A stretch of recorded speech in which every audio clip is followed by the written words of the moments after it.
बंगाल अगरा कोइले बा कमाल। बिहार के कॉमेडी किंग मनी मिराज ने बता दिया है कि लाल घाघरा सॉन्ग नंबर 1 है।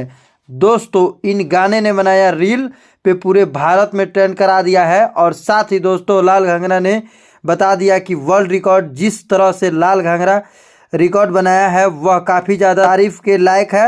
दोस्तों एक मात्र महीने में 65 मिलियन व्यू और 1.3 मिलियन लाइक का रिकॉर्ड बनाया है। और साथ ही मनी मिराज ने इस गाने पर रील बना दिया और काफ़ी ज़्यादा ट्रेंड करा दिया है। मनी मिराज नंबर 1 बताया है इस गाने को, तो काफ़ी ज़्यादा कंट्रोवर्सी हो रहा है कि पवन सिंह का लाल घाघरा नंबर 1 है कि खेसारी लाल का दीनबंधु सॉन्ग मनी मिराज ने गाना चुना है वह वाकई में नंबर 1 है। और कमेंट करके बताइएगा दोनों में कौन नंबर 1 है सॉन्ग। ऐसे ही जानकारी के लिए हमारे चैनल को सब्सक्राइब करें।